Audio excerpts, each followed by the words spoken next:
Hello everyone, Sannita's mini ব্লগে তোমাদের সবাইকে অনেক ওয়েলকাম। তো আজকে কিন্তু আমরা সবাই দলবল মিলে চলে যাচ্ছি হাটে।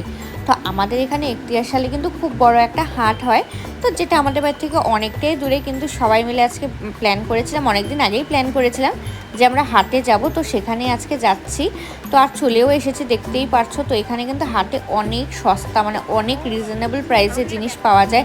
আমি, দিশা, বৌদি, দিদি, আরেকটি দিদিভাই সবাই অনেকজন মিলে এসেছি।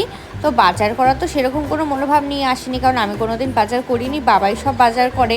কিন্তু এখানে বাজারে এসে দেখছি জিনিসপত্রের দাম অনেকটাই সস্তা। তো তাই ভাবলাম যে এসেই যখন গেছি একটু টুকটাক বাজার করেই নিই। তো সবার ফার্স্টে একটা ব্যাগ কিনে নিয়েছি, তারপরে দেখছিলাম কি নেওয়া যায়। তো ওই দোকানটা থেকে অল্প হচ্ছিলো ওই ভেন্ডি, পটল, ওই সমস্ত জিনিসপত্র নিলাম। তারপরে এখানে গরমের হাত থেকে বাঁচার জন্য একটু লেবু নিয়ে নিয়েছি। আর এই যে দেখো, এই ব্যাগটা আমি কিনেছি।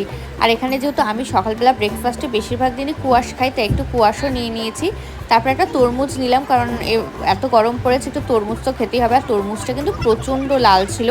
তারপরে এখানে এঁচোড় কেটে নিচ্ছিলাম, এঁচোড়ও রান্না করে, এঁচোড় চিংড়ি খেতে খুবই টেস্টি লাগে। আর এখানে কিন্তু কেটে দিচ্ছিলো, কেটে ওরা মানে 40 রুপিস পার কিলোতে দিচ্ছিলো, যেটা অনেকটাই রিজনেবল।